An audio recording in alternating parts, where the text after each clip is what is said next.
got going here is observational drawing, meaning drawing from observing, from looking. All right. Elements of art. Elements, I went cursive a little bit. Elements of art. We are going to be looking at lines and shapes, right? Lines, anything that connects one point to another point. Shapes, lots of different forms in the fern, a lot of oval, soft-shaped rectangles, almost soft-edged diamonds, triangle, right? Yeah.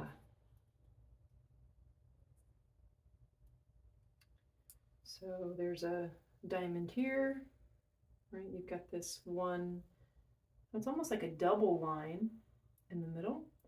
You've got these zigzag, serrated, almost knife-like lines, making the different shapes.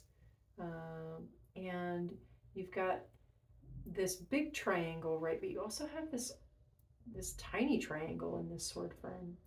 And this line that comes through here is curved. It's not just straight. It also gets thicker towards the bottom. And little wispy hairs you could notice as well, which is really an interesting detail. All right, so that's a little bit of lines and shapes in our fern.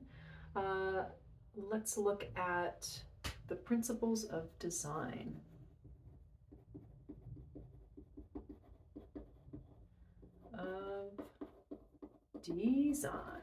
All right, the first one that we've got is symmetry. All right, so if we've got our fern and we draw it in the middle of the page and it's balanced, equal on both sides, for the most part, it is a little alternating. That's symmetry. All right. Next up, we've got asymmetry. What happens when we don't put it in the center and it's not balanced, right? Like the fiddlehead fern here. All right, then we've got our next principle of design that we'll look at and consider is our proportion.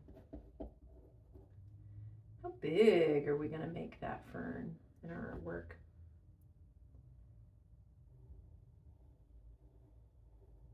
We'll look at emphasis. Where do we want the eye to go to?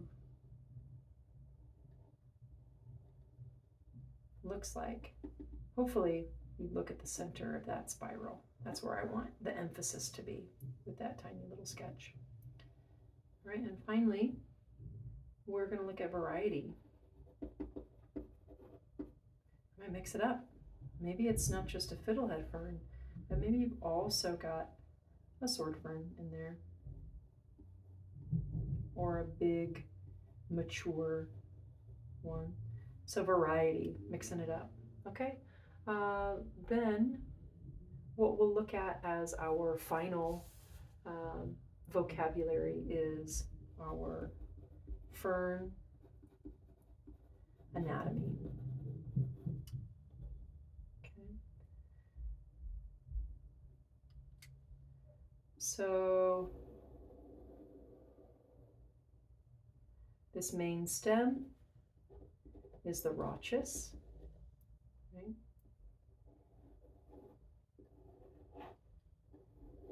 Gonna make this real fast, but you get the idea.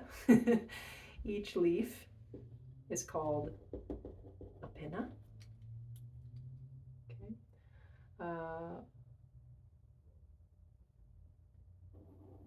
The whole, all of it together, the pinna and the rachis, is called the frond. The small and growing fern is called the fiddlehead.